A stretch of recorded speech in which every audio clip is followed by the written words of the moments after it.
Entre tantas cosas que han pasado en los últimos años en la Iglesia, una de ellas ha sido la poquísima formación que tiene en general el pueblo de Dios.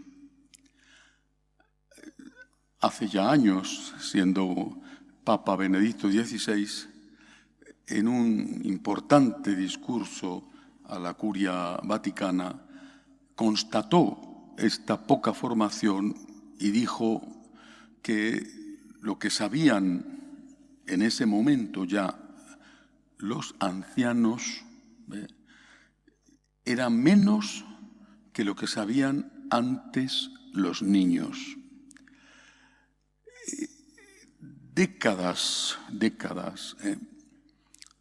sin una catequesis seria, completa.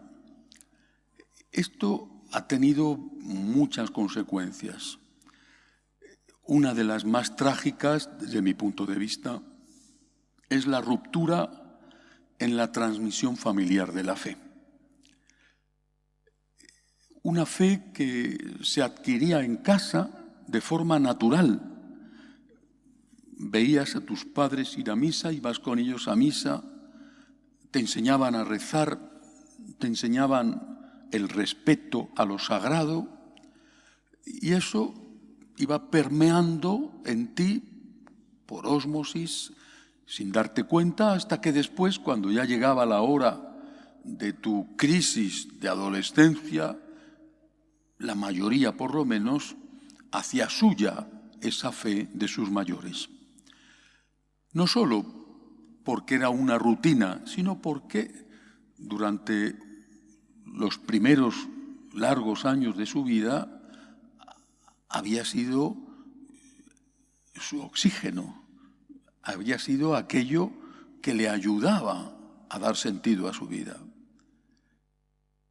Cuando se rompe esta transmisión familiar de la fe, nos encontramos con esta gigantesca apostasía en la que ahora la Iglesia se debate. Más acentuada en algunos países, menos en otros, pero en general. La carencia de jóvenes, la carencia dramática de vocaciones, pero también nos encontramos, unido a esto y como consecuencia, con la imposibilidad de muchísimos padres católicos o abuelos para poder dar razón de por qué creen a sus propios hijos. ¿Por qué creo? ¿Por qué tengo esperanza? Se tiene y se ha sobrevivido a las crisis en un contexto mayoritariamente ya indiferente, cuando no hostil. Pero no tenemos razones para, no digo defender, sino para dar incluso a los más próximos y queridos. ¿Por qué creo en Dios? ¿Por qué? ¿Por qué creo en la vida eterna? Y estos son solo 2 puntos de un amplio abanico. La crisis postconciliar ha traído este desastre, y una de sus características es la falta de formación. Como decía Benedicto, lo que antes sabían los niños, ahora ya no lo saben los ancianos. Tus hijos, tus nietos te preguntan, y te preguntan lo que han oído en el colegio o en la universidad, o lo que dice su compañero, su compañera. Te preguntan cosas de doctrina, o sobre todo te preguntan cuestiones de tipo moral que les incumbe, que les afecta, que está relacionado con su vida. ¿Por qué no puedo tener relaciones prematrimoniales? ¿Por qué no me puedo ir a vivir con mi novia, con mi novio, con mi compañero? ¿Por qué si me atraen los hombres o si me atraen las mujeres no puedo estar con una persona de mi mismo sexo? ¿Por qué?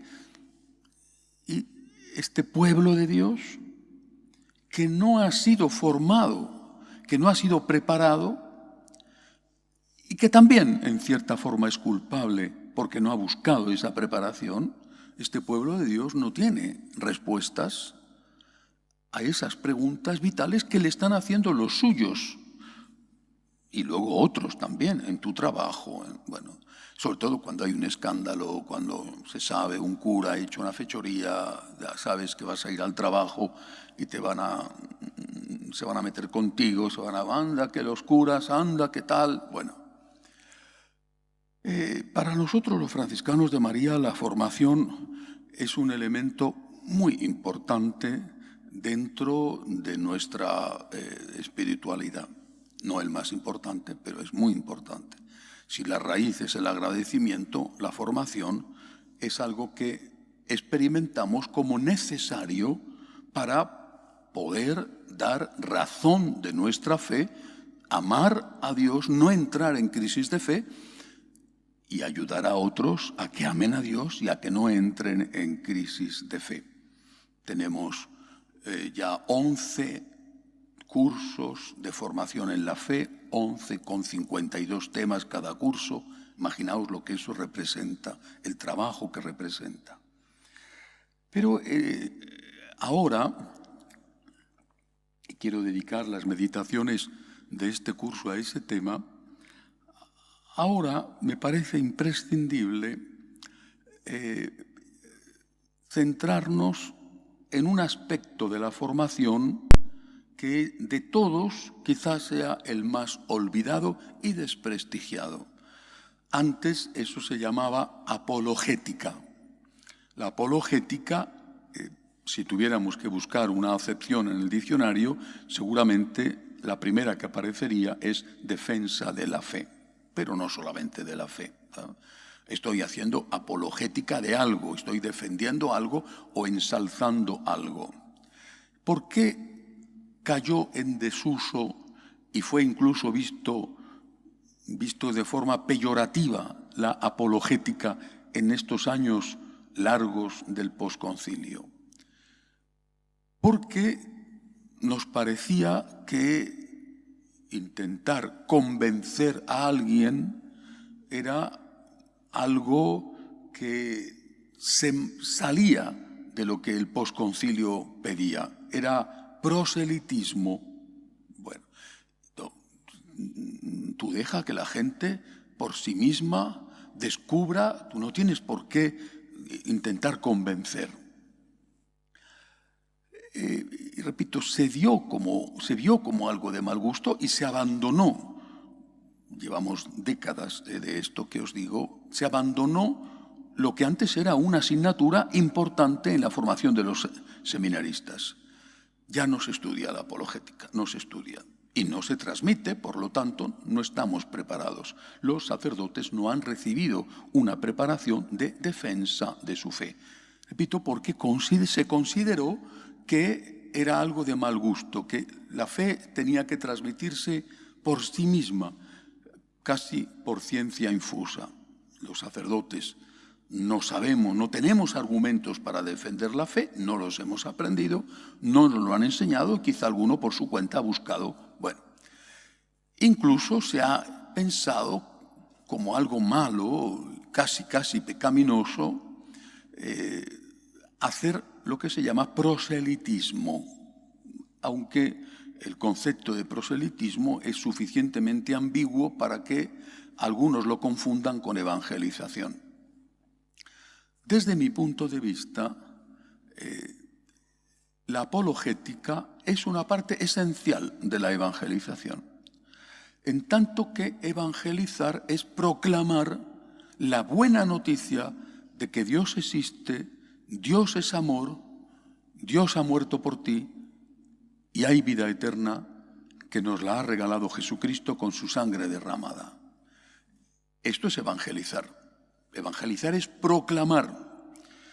Pero cuando tú proclamas, te vas a encontrar con personas alejadas, hostiles, con personas que no están alejadas, que tienen algo de fe, pero que no practican y que te van a argumentar contra la Iglesia o contra el propio Jesucristo lo que oyen en la calle. Personas que están más dentro, pero que tienen sus propias dudas por sus situaciones personales. Entonces tú, que vas a evangelizar y vas a proclamar la buena noticia de la resurrección de Cristo, tú tienes también que tener unos argumentos para decirle a esa persona alejada, menos alejada o incluso próxima, tienes que tener argumentos para decirle, mira, esta situación no está reñido con el amor de Dios. Esto tiene una explicación. Cuando pienso en la apologética, pienso en la Santísima Virgen con San José huyendo a Egipto en mitad de la noche, después de que el ángel sacara a San José de la cama y le dijera, Herodes busca al niño para matarle, márchate enseguida a Egipto. Aquello no debió de durar ni media hora, en lo que tardó la Santísima Virgen en preparar lo mínimo y salir corriendo, porque no sabían cuándo iban a llegar los soldados, si al alba o 2 días más tarde, y tenían que poner tierra por medio. Para mí la apologética está unida a la evangelización, es un acto de amor a Jesús y es un acto de amor que hizo la Santísima Virgen salvando al niño.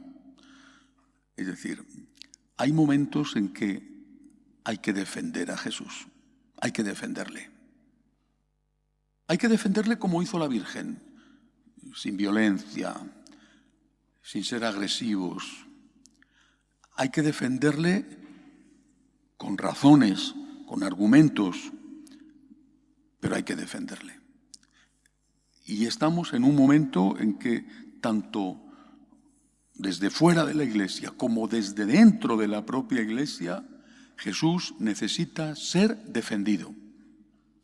Por eso pienso en la Virgen y en San José llevándose el niño a Egipto. Jesús necesita ser defendido. Jesús necesita ser defendido en la conciencia de esas personas que tienen dudas, y si no les das tú un argumento, esas dudas le van a alejar de Cristo. Jesús necesita ser defendido de aquellos que atacan a Jesucristo y a la Iglesia, pero es que también Jesús necesita ser defendido dentro de la propia Iglesia.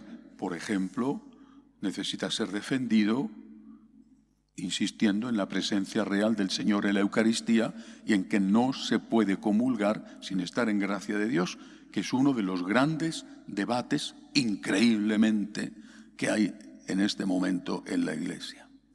Por tanto, apologética es efectivamente defensa de Jesús, por amor a Jesús. Es por amor a Jesús que yo quiero defender a Jesús. Lo mismo que San José y la Virgen se llevan al niño a Egipto por amor a Jesús, nosotros, por amor a Jesús, queremos defender a Jesús, y lo mismo que ellos, sin agresividad, sin violencia, pero sí con valentía, con franqueza, con argumentos, y sin salirnos nunca del modelo de amor que nos ha enseñado el Señor. Y de esta manera nosotros contribuimos a la evangelización, dando razones de nuestra fe y de nuestra esperanza.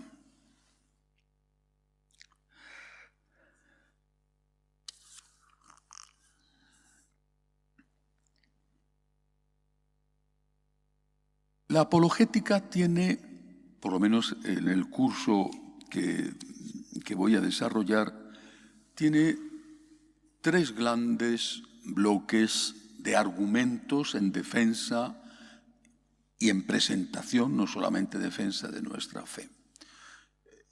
El primero, quizá que pueda resultar menos interesante, pero es la base. El primero es el dogma, la doctrina. El segundo son las cuestiones morales, no solo el 6º mandamiento, Y el tercero, cómo hacer frente a los escándalos reales, agigantados, que nos están salpicando continuamente y que tenemos que saber dar una respuesta sobre ellos.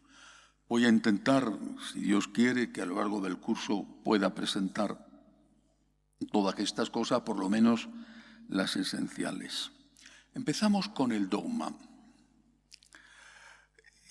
Una de las cosas que hay que saber, que es esencial y que todo católico debería de saber, es que la nuestra es una religión revelada.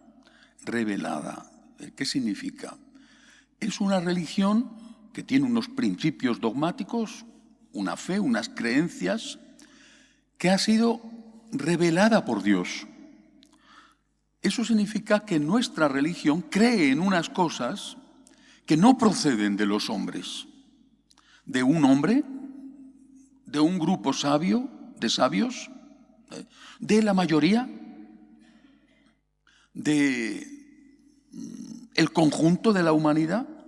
No. Este es un punto de partida imprescindible para entender nuestra religión y para hacérselo entender a los otros. En un momento en el cual todo ya es cuestión de lo que opine la gente, o lo que vote la mayoría, o lo que dicen las encuestas, nosotros tenemos que saber que no es así para nosotros. La nuestra es una religión revelada. Hay una primera revelación escrita en la naturaleza humana, común a todos los hombres, que es lo que se llama, en filosofía y en teología moral, se llama la ley natural. Está en los genes, está en los genes. En los genes de cualquier ser humano hay unas nociones básicas de bien y de mal, y también hay unas nociones básicas sobre la propia existencia de Dios y lo que hay más allá de la vida. Cuando estudias la historia de la humanidad, muchísimo antes de que apareciera el cristianismo, descubres, los antropólogos lo saben, los arqueólogos lo saben, descubres que, por ejemplo, el hombre, el Homo sapiens sapiens, y quizá incluso algunos ya están pensando que también el Homo sapiens neanderthalensis, el hombre de Neandertal, entierra a sus muertos. ¿Y por qué entierra a sus muertos? Porque cree que esos muertos no están muertos para siempre. ¿Por qué ponen junto a los muertos cosas que han usado en esta vida, tesoros que seguían siendo útiles y además seguramente valiosísimos para el que quedaba vivo? Porque piensa que en la otra vida va a necesitar esa herramienta o ese collar. Muchísimo antes de Jesucristo, los egipcios levantaron sus pirámides y escribieron con sus jeroglíficos el libro de los muertos, también el libro de la vida, que es el libro de los médicos, porque creían que había vida eterna. Está escrito en nuestros genes la intuición de que esto no es el final, de que esto simplemente es un paso. Una intuición que se va a expresar de muchas maneras. Esa intuición es lo que llamamos la ley natural, que tiene ese aspecto dogmático y que tiene también un aspecto moral. Pegar a un padre está mal, pegar a una madre está mal, en cualquier cultura. Eso está mal, eso es horrible, en cualquier cultura. Las primeras que nos han llegado, las primeras transcripciones de leyes éticas, por ejemplo, el Código de Hammurabi, con aquella escritura como si fueran rabitos de pasa o pisadas de gallo, pequeñitos, ya hacen referencia a esto, a que hay cosas buenas y cosas malas. Lo básico. Esto hoy está desapareciendo. Por tanto, lo primero que tenemos que saber es que la nuestra es una religión revelada, pero que una parte de esa revelación está escrita en nuestro ADN. Lo mismo que en nuestro ADN está escrito otras cosas, tenemos un estómago, unos riñones, un corazón, un sistema sanguíneo con una doble circulación de la sangre. Es nuestro ADN. Bueno, pues lo mismo Dios, nuestro Creador, ha puesto en nosotros una base dogmática y una base moral. Esto es muy básico y es común a todos los hombres. Está hoy en día empañado por la destrucción deliberada que se está haciendo del ser humano. Segunda parte de la revelación, el Antiguo Testamento. En el Antiguo Testamento, Dios va mandando su enseñanza a través de personas concretas.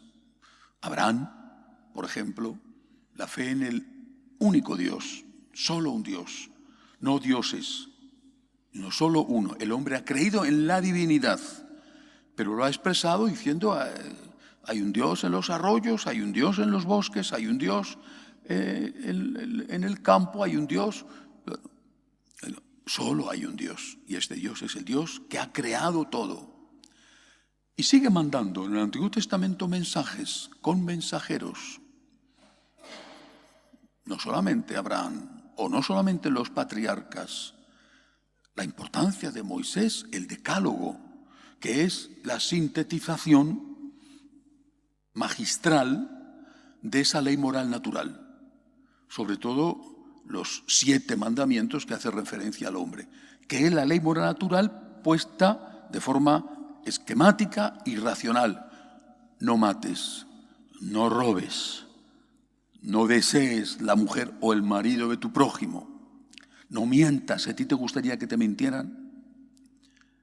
Sigue mandando mensajeros, los profetas, por ejemplo. Tercera parte de la revelación. Nuestro Señor Jesucristo, Dios verdadero de Dios verdadero, Hijo único de Dios, que se hace hombre y que lleva a la plenitud y cierra la revelación. Y a partir de ahí todo es consecuencia, lo que llamamos la tradición, que es revelación en tanto en cuanto la tradición es la comprensión que el hombre hace del misterio revelado por Dios. Por eso se dice que la tradición está viva, porque nunca terminaremos por comprender perfectamente el misterio revelado por Dios. La tradición está viva y evoluciona. ¿Por qué? Porque hay cosas nuevas. ¿Acaso en la época de mis abuelos se sabía cómo debía comportarse el hombre con el tema de la inseminación artificial, manipulación de embriones, la clonación? Y antes se sabía qué respuesta ética había que dar al uso de la energía atómica. Y hasta hace poco, ¿alguien se había planteado alguna vez el tema, desde el punto de vista ético, el tema de la transexualidad? La tradición viva afronta las nuevas cuestiones y da respuestas a esas cuestiones. Por eso se dice que la tradición evoluciona. Lo que nunca hace la tradición es retroceder. Avanza, pero no retrocede. Es decir, hay coherencia. Ante una nueva cuestión nos fijamos. Ley natural, Sagrada Escritura, Antiguo, Nuevo Testamento, tradición anterior. En función de eso, ¿qué respuesta damos a esta nueva cuestión? Por eso la tradición avanza, pero nunca retrocede. Es decir, si ayer la Iglesia decía el aborto está mal, no podrá decir nunca el aborto está bien. Si ayer la Iglesia decía, basándose en el Génesis, por ejemplo, Dios los creó hombre y mujer, no podrá decir nunca, Dios te ha creado de tal forma que tú puedas decidir por ti mismo en cada momento si eres hombre, si eres mujer o si eres otra cosa. No hace muchos días me mandaron una fotografía de una concentración en Alemania de personas humanas, pero que se habían manifestado diciendo que ellos eran perros y que querían ser tratados como perros. Es posible que tal y como vayan las cosas, a dónde podemos llegar, tenga más derecho un perro que un ser humano, sobre todo un perro no nacido, en el vientre de la mamá perra, con respecto a un bebé no nacido en el vientre de una mujer. Pero la Iglesia, ante los nuevos problemas, lo que hace es dar una respuesta clarificadora, pero nunca retroceder. Avanza, basándose en lo anterior, y da una respuesta, pero nunca retrocede. Este es un principio fundamental de apologética, que tenemos que ser capaces de usar con los de fuera de la Iglesia y con los de dentro de la Iglesia. La mía es una religión revelada. Ni lo oculto ni me avergüenzo. La tuya, yo no tengo religión. Entonces, ¿tú en qué crees? ¿En qué crees? ¿En lo que te dice la manipulación de la televisión o de los famosos? ¿Vas cambiando tus principios de todo tipo en función de las circunstancias o del lavado de cerebro externo? Yo tengo la misma fe que tuvieron mis padres, mis abuelos, y tengo la misma fe hoy que tenía cuando tenía 18 años. Creo en las mismas cosas e intento vivir coherentemente con eso en lo que creo, mientras que tú eres una veleta que se mueve allí donde sopla el viento. Y esta fe va a adaptarse a las nuevas realidades, pero nunca traicionando lo anterior, avanzando, nunca retrocediendo. Si una cosa fue dicha como verdadera, no puede ser mañana falsa. Si una cosa fue dicha como buena, no puede ser mañana mala, y al revés. Avanzamos, pero no retrocedemos. Esto es básico para entender cuáles son nuestras raíces. Ley natural, revelación y tradición. Esta es nuestra base, esos son nuestros cimientos. Y desde ahí podemos empezar a argumentar. Por ejemplo, primera cosa, la existencia de Dios. ¿Se puede demostrar la existencia de Dios? ¿Por qué no hacemos la pregunta al revés? ¿Se puede demostrar la no existencia de Dios? Aquel que niega la existencia de Dios está haciendo una afirmación. Su negación es una afirmación. Afirmo que Dios no existe. ¿Lo puedes demostrar? ¿Alguien ha visto alguna vez al no Dios? ¿Lo ha fotografiado? Si crees solamente en aquello que se puede demostrar, porque dices que tu mente es científica y que no crees más que lo que puedes demostrar, ¿puedes demostrar la no existencia de Dios? ¿Puedo yo demostrar que Dios sí existe? Cualquier católico tendría que saber manejar estos argumentos. Por ejemplo, ya os he hablado de ello. ¿No es algo importante a favor de la existencia de Dios el hecho de que los hombres desde su origen hayan creído en esa existencia? Y que esa fe en la existencia, manifestada de forma muy distintas, muchos dioses, un Dios que está en las cosas, en las personas, reencarnación, pero al fin de base hay algo y hay alguien. ¿No es ese ya de por sí un argumento importante. Y luego,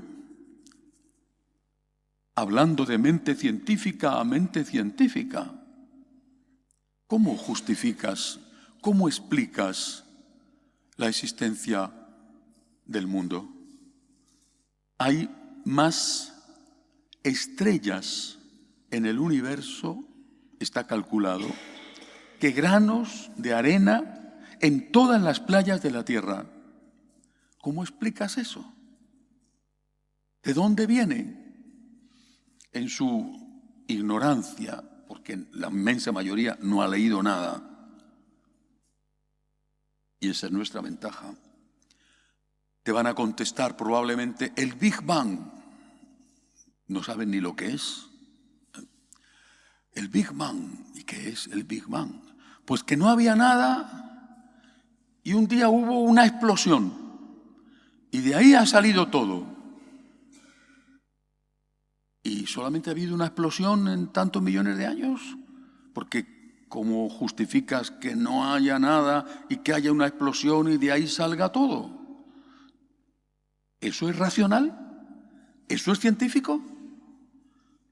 Tú estás haciendo un acto de fe en que de la nada sale todo de golpe y de repente. El Big Bang es una teoría, una hipótesis de trabajo de los físicos, de algunos físicos, que dice cómo se ha expandido el universo, no cómo se ha creado el universo.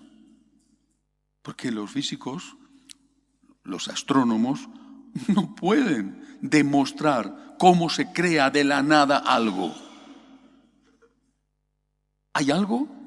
Una inmensa cantidad ingente de energía contenida en un punto minúsculo y que explota. Bueno, es una teoría, pero hay algo, hay algo. ¿Y quién ha creado ese algo? Esto ya lo desarrolla Santo Tomás de Aquino en el siglo XIV, en las décadas del 1300 en las que él vivió. Ya entonces Santo Tomás habla de las 5 vías para demostrar la existencia de Dios, y una de ellas era precisamente esta. Otra, por ejemplo, el orden en el universo. ¿Cómo es posible que esto esté funcionando como una extraordinaria maquinaria de relojería y que tires una cosa y sea atraída por la masa más pesada, que es lo que llamamos ley de la gravedad? Bueno, las casualidades existen. Efectivamente, una casualidad es que vayas por la calle y te encuentres un billete de lotería que después resulta que sea el número premiado. Pero viste, las casualidades no explican cómo de la nada surge el todo. Por lo tanto, lo que tenemos que hacer es tener argumentos para, con amor, decirles a estos: tú no eres científico. Tú tienes una fe en la no existencia de Dios mucho más grande que mi fe en la existencia de Dios. Respeto tu fe. Tienes fe en que Dios no existe. Respeto tu fe. La respeto. Pero que te conste que tienes fe. Tienes fe en que no hay nada. Pero tienes fe. Eres un creyente. Un creyente en algo negativo. No hay nada. Yo soy un creyente en algo positivo. Y ahí es donde tenemos que entrar para hablar de las consecuencias de la fe. Tú, creyente en la nada, creyente en la casualidad, creyente en el no Dios, totalmente anticientífico, ¿dónde están las pruebas? Tú te encuentras solo en la vida y te encuentras inevitablemente muy fácilmente manipulable, porque eres alguien que está solo. Y tú te encuentras solo en los momentos malos, aunque estés rodeado de gente que te quiere, en los momentos buenos, y te encuentras solo en el momento tremendo de la muerte de tus seres queridos. y de ti mismo cuando te llegue la hora. Yo, en cambio, con mi fe, que es una fe positiva, creo en alguien, tú crees, tienes tanta o mayor fe que yo, eres creyente tú también, tú creyente en el no Dios, pagas las consecuencias de tu fe, la soledad, la vulnerabilidad, y yo recibo las consecuencias de mi fe. Nunca estoy solo, nunca, nunca. Aunque, dice la Biblia, aunque tu padre y tu madre te abandonen, yo no te abandonaré, dice el Señor. Lo hemos experimentado infinidad de veces. Recientemente con el COVID, ¿cuántas personas estaban aisladas esperando la muerte? Sus familiares no podían llegar, ni siquiera el sacerdote en muchos casos. ¿Cuántos han muerto en esa situación? ¿Y cuántos en algún momento han logrado vencer el virus y han salido adelante? Y han contado, los que han sobrevivido, cómo su fe les ha sostenido y cómo incluso en algunos casos han visto a Dios y han visto a su lado a la Virgen que les decía: sigue luchando. La fe, que es fe, porque ellos no pueden demostrar con una fotografía que Dios no existe, y nosotros no tenemos una fotografía que demuestre que Dios sí existe, pero la fe a nosotros nos sostiene en la lucha de cada día, en lo malo, pero también en lo bueno, porque evita que nos emborrachemos con el éxito. Pero no solamente nos sostiene en la vida, la fe nos sostiene para no dejarnos influir por un ambiente cada vez más permisivo y cada vez más inhumano. No sé si seguís habitualmente la prensa, pero es algo pavoroso. Yo leo la prensa española y la prensa italiana, no toda, algunas cosas. Me aterra ver el número creciente de abusos por parte de pandillas de menores de edad, por supuesto también pandillas, lo que llaman la manada de mayores de edad, pero pandillas de menores que abusan de niñas. Está destruyéndose. Digo, no podemos generalizarlo y decir los adolescentes son todos unos abusadores. Ni se me pasa por la cabeza decir esa estupidez. Pero esto es un asunto creciente, preocupante, o debería de serlo. ¿Qué está pasando con esos adolescentes y con esos jóvenes? Pues que son hijos de una generación sin Dios. Y por lo tanto son frágiles, vulnerables, influenciables. El 70% de los adolescentes está consumiendo pornografía sin que en su casa se enteren. Hace ya años salió una encuesta que decía que 3/4 de los adolescentes españoles se emborrachaban al menos una vez al mes. Emborracharse sin que su familia se entere. Este mundo sin Dios está destruyendo al hombre, y eso tenemos que decirlo. Esta generación no es una generación fruto de una sociedad creyente, sino que es una generación fruto de una sociedad atea. Su fe en el no Dios no solamente deja a la persona sola, sino que la deja vulnerable, la deja frágil, delante de una manipulación científicamente preparada. Hay un experimento sobre toda la sociedad y cómo se va manipulando, dando determinados mensajes de muchas maneras, por ejemplo a través de las películas. Nosotros tenemos una base, tenemos una raíz. Puede ser, y de hecho es, que seamos incoherentes con eso en lo que creemos, que seamos inconsecuentes, pero sabemos que cuando hacemos el mal, hacemos el mal. Mientras que ahora todo esto es horrible, pero está transformado en algo inocuo o incluso en algo bueno. De ayer era la estadística de que casi 89.000, casi 90.000 niños no han podido nacer en España debido al aborto, en un contexto en el cual en España no hay niños.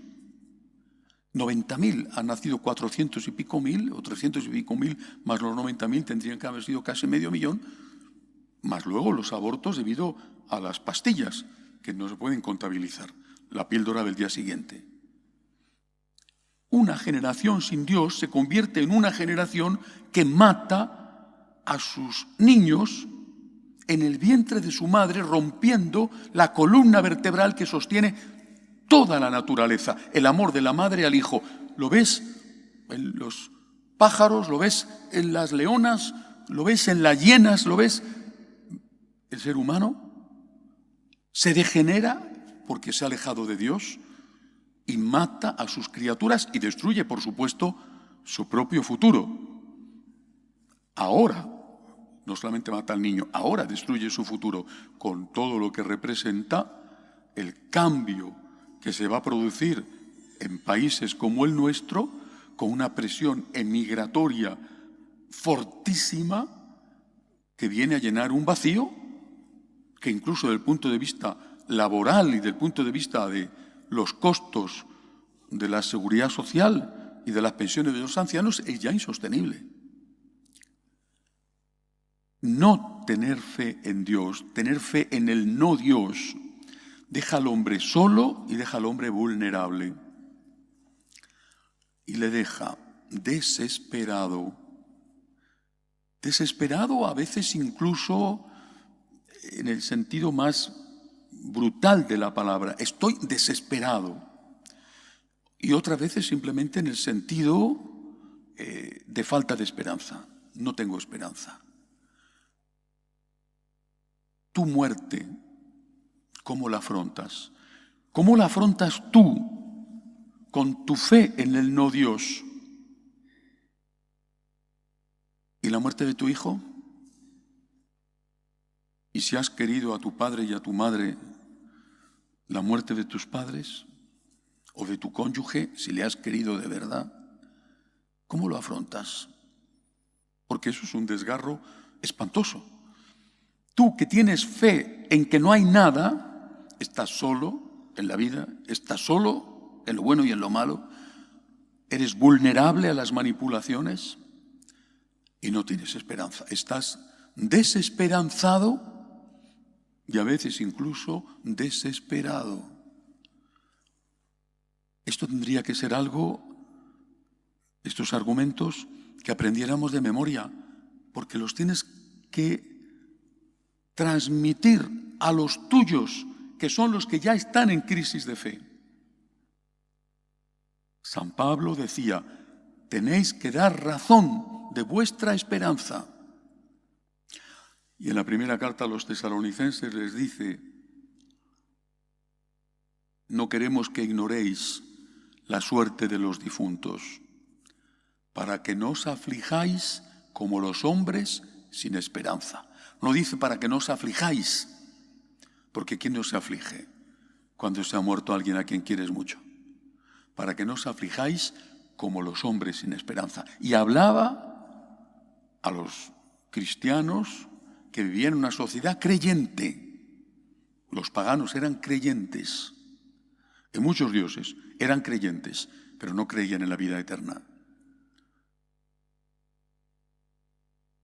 ¿Qué es lo que tenemos que saber para transmitir la fe, para evangelizar y para defenderla en este primer punto de la existencia de Dios? Tenemos que saber decir que la fe la tenemos todos. Y tenéis que decírselo al que viene presumiendo de que él no tiene fe. Tú tienes fe. y tienes una fe mayor que la mía. Eres un creyente más grande que yo, porque tú crees en algo absurdo y yo creo en algo posible. Tú crees en algo absurdo, que todo procede de la nada. Esto es absurdo, científicamente es absurdo. Yo creo en algo posible, que alguien ha creado esto y que ese alguien, al cual llamo Dios, está por encima de esto.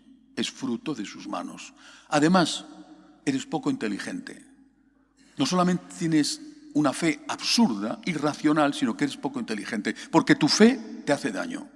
Tu fe en la nada te hace daño. Te hace daño porque te hace estar solo, te hace daño porque te hace vulnerable y te hace daño porque te vuelve una persona desesperanzada, una persona a veces incluso desesperada.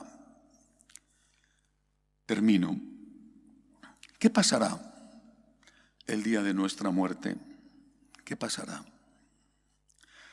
Recientemente leía cómo fueron las últimas horas del Padre Pío, San Pío de Pietrelcina, escritas por el religioso capuchino que le acompañaba. Morir diciendo, Dios mío, significa morir sabiendo que hay algo más. Las angustias de la muerte, la falta de respiración, salvo que te dé un ataque al corazón y que sea un dolor violentísimo, fulgurante, las angustias de la muerte las sentimos todos. El creyente y el no creyente. Pero no es lo mismo morir como murió Santa Teresa diciendo, por fin, ella que había escrito, muero porque no muero. Y cuando muere dice, por fin. O morir como el Padre Pío, o morir como tantos de los nuestros. Confío, Señor, me abandono en ti. En tus manos encomiendo mi espíritu. Ya eso es diferente. Ya eso es un alivio para el que está en ese trance. ¿Y qué hay después? Solo hay dos opciones, solo hay dos posibilidades. ¿Hay algo o no hay nada? No hay más que esas dos posibilidades. ¿Hay algo o no hay nada? Y tenéis que saberlo y decirlo. Solo hay dos posibilidades. ¿Hay algo o no hay nada? Suponte que no hay nada. El ateo tiene razón. No hay nada. Todo esto es fruto de la casualidad. Esto es absurdo. Pero suponte que este absurdo es auténtico. No hay nada. ¿Podrá el ateo decir, tuve razón? No, porque si no hay nada, no hay nada. Él ha desaparecido para siempre. Y el creyente en Dios, porque el ateo es creyente en el no Dios, el creyente en Dios, si no hay nada, ¿podrá decir me equivoqué? Tampoco. Pero habrá pasado la vida acompañado, con fuerza para hacer frente al mal y no emborracharse con el éxito. Se habrá mantenido firme y no siendo una veleta, y habrá afrontado la muerte de los suyos y la suya propia con una fuerza que no tendría y con una esperanza que no hubiera tenido. Diciendo, usando un término coloquial, si pudiera decir algo que no lo podrá decir, diría que me quiten lo bailado. Pero ¿qué ocurre si es al revés? Que efectivamente hay algo, que es lo más lógico, lo más racional. Hay algo, está Dios. ¿Qué va a hacer el creyente en el no Dios?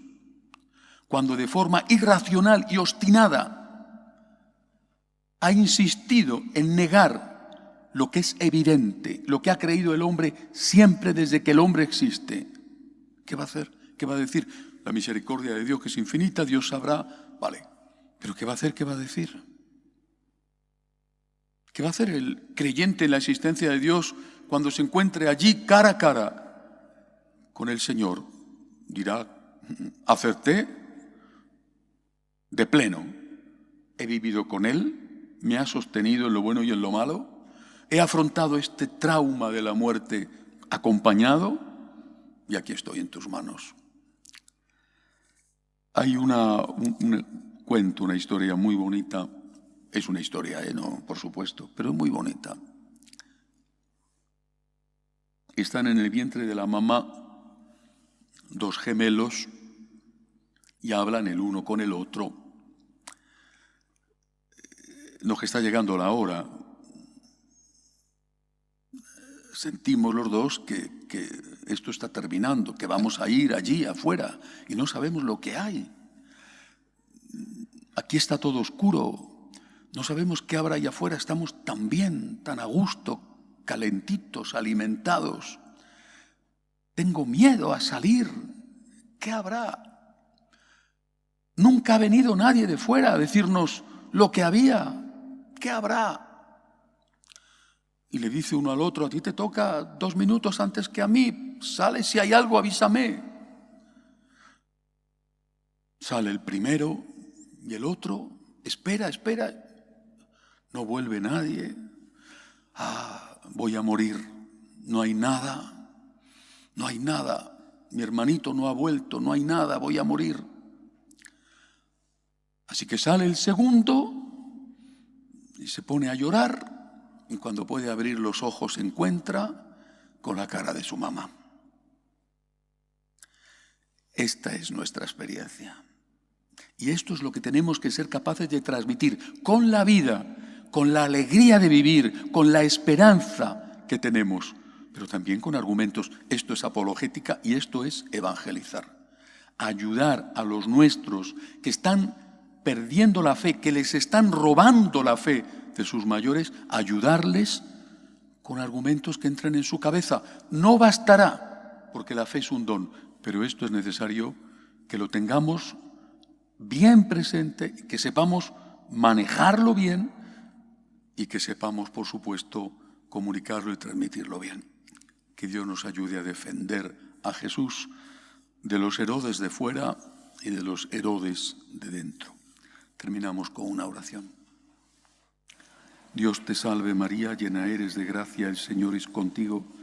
Bendita tú eres entre todas las mujeres y bendito es el fruto de tu vientre Jesús. Santa María, Madre de Dios, ruega por nosotros pecadores, ahora y en la hora de nuestra muerte. Amén. Gloria al Padre, al Hijo y al Espíritu Santo,